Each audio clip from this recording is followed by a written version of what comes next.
The scream cut through my headset before I even saw the wreck.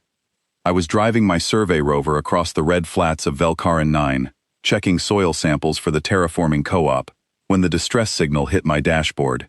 It was not a human frequency. It was rough, broken, screaming in a language my translator struggled to catch. I turned the rover hard and pushed the engine past its safe limit, 8 kilometers. My hands were steady on the wheel, but my heart was already racing. When I crested the last ridge, I saw the shuttle. Small, alien-made, one wing torn off and half buried in the dirt. Smoke curled from a cracked engine vent. And next to it, kneeling over a body, was a child. She could not have been older than 8 in human years. Blue scales, wide golden eyes, and a voice that shook with panic. "Human, please save my mom. The Venom is killing her." I jumped out of the rover before it fully stopped and ran to her side. The woman on the ground was an adult of the same species, her scales dulled to a sickly gray, a swollen bite mark on her forearm oozing dark fluid. Her breathing was shallow, too shallow. "What happened?" I asked, dropping to my knees beside them. "A scarrow lash bit her," the girl said, her voice cracking. "She was fixing the hull. It came out of the rocks. She pushed me away first." I looked at the wound. I was not a doctor. I was a field surveyor with a basic medical kit meant for scraped knees and sprained ankles, not alien venom. But there was no one else out here. No ship, no signal tower. Just me, this girl, and her dying mother. "What's your name?" I asked, trying to keep my voice calm for her sake. "Vex," she said. "Okay, Vex. I'm Daniel. I'm going to try to help her. I need you to stay close and tell me everything you can about your mother's body. Can you do that?" She nodded fast, tears cutting clean lines through the dust on her face. I opened my kit and pulled out my portable scanner, running it over the wound. The device was built for human biology, but it still gave me numbers, heart rate, blood oxygen, toxin spread. None of it looked good. The toxin was moving fast, climbing up her arm toward her chest. I called my ship's onboard assistant through my wrist unit. "Nova, I need a comparison scan. Human antivenom compounds against unknown alien toxin. Fast." "Running comparison," Nova replied. "Warning, insufficient data on subject species. Risk of adverse reaction is high."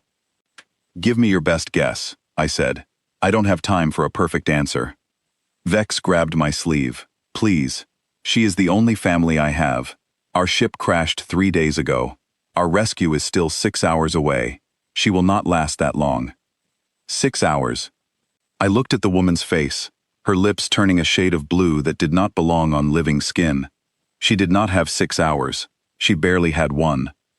I made a decision right there, kneeling in the red dust of a planet that was not mine, next to people who were not my own species. I decided I was not going to sit and watch someone die because the paperwork on her biology was incomplete. "Nova, pull up the closest human antivenom compound to what she needs. Cut it with saline, half strength. I want a safety margin." "This is not standard protocol, Daniel." "I know. Do it anyway." The compound synthesized in my kit's small chemical printer, a thin vial of pale yellow liquid. I held it up to the light, my hand shaking slightly despite myself. "What are you doing?" Vex asked, watching me with wide eyes. "I'm going to try something that might help your mother. I won't lie to you, Vex. I don't know for certain it will work, but doing nothing will not work for sure. So I have to try." She nodded again, smaller this time, her small clawed hand gripping her mother's limp fingers. I injected the compound slowly into the vein near the bite, watching the scanner the whole time. For a long moment, nothing changed. The woman's chest still rose and fell in short, weak bursts. "Talk to me, Vex," I said, mostly to keep her calm, but also because I needed the distraction myself. "Tell me about her. What does your mother do?" "She pilots supply ships," Vex said, her voice trembling but steady enough to keep going. "She flies between the outer colonies. She always lets me sit in the front seat during landings. She says I have good hands for flying." "Sounds like she's a good pilot." "She is the best pilot," Vex said, a flicker of pride cutting through her fear. "She has flown through 3 meteor storms and never scratched the hull, until today." Today wasn't her fault, I said, checking the wound again. The swelling had not gone down, but it had not spread further either. That was something. A predator bite from an unfamiliar planet is not something anyone can predict. Vex's mother's hand twitched. Mom? Vex leaned closer, hope breaking through the tears. But then the scanner beeped sharply, a warning tone I recognized from human trauma cases. Heart rate spiking. Not a good sign. Not with venom moving through unfamiliar organs. Something's wrong, I said, mostly to myself. I checked the numbers again. The first dose had slowed the toxin, but not enough. Her body was fighting the venom and the anti-venom compound at the same time, and it was losing ground. Nova, give me options, I said, my voice sharper now. A second dose carries significant risk of cardiac strain, Nova replied. Recommended action is to wait and monitor. She doesn't have time to wait. Vex looked up at me, her golden eyes full of a fear no child should carry. Please, she whispered, please don't let her go. I looked at the vial in my hand. The numbers said wait. My gut said something different. I had watched her vitals long enough now to see a pattern the pure numbers were not catching, the way her body responded faster to the compound than the models predicted, only to keep losing ground because the dose was too small to finish the job. I made the call. I'm giving her a second dose, I said. A smaller one. Just enough to tip the balance. I mixed a lighter concentration this time, my hands moving fast but careful, and injected it near the first site. Then I sat back and watched the screen, my own heart pounding as hard as if the venom were running through my own veins. 10 seconds passed. 20.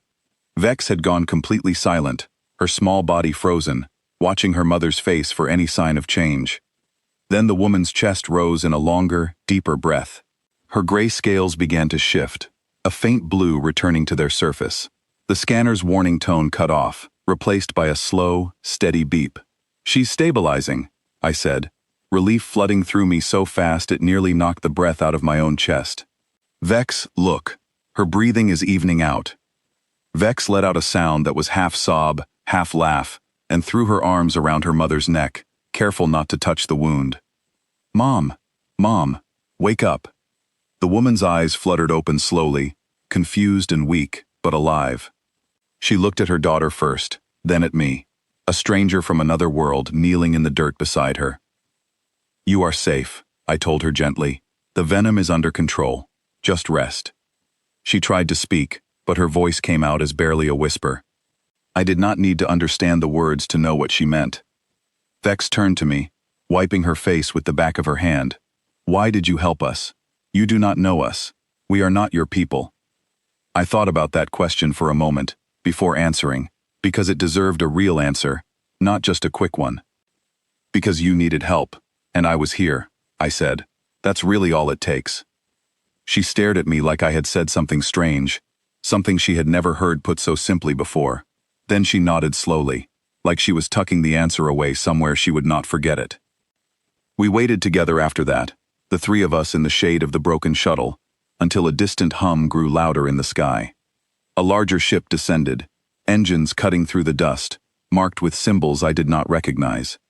Vex's people had arrived early, faster than the 6 hours she had feared. 2 crew members rushed out, lifting the mother onto a stretcher, checking her vitals with equipment far more advanced than my small field kit. One of them looked at my scanner readings, then at me, with an expression somewhere between confusion and disbelief. You stabilized a toxin reaction with human compounds, the crew member said slowly. Alone, with field equipment. I did what I could with what I had, I said simply. They loaded the mother onto their ship, and for a moment, it looked like they would leave without another word. Business finished, emergency handled. But Vex broke away from the group and ran back to me, something small clutched in her hand. She pressed it into my palm, a smooth stone carved with symbols I could not read, warm from her grip. This is a promise stone, she said. My people give it to someone we will never forget. You did not have to stop. You did not have to help strangers from another world, but you did. I closed my fingers around the stone, unsure what to say. Humans always seem to show up, she added, looking up at me with something like wonder in her eyes. I will remember the one who showed up for me. She ran back to the ship before I could answer, disappearing through the hatch as it sealed shut. I stood in the dust and watched the ship rise into the sky, shrinking to a bright point before vanishing completely. Later that night, back in my rover, I logged the incident into my report exactly the way protocol required. Emergency medical assist, unregistered species, stabilized using improvised compounds, subject transferred to native rescue team. It read like a routine entry, a few sentences, nothing more. But I do not think Vex will ever remember it that way.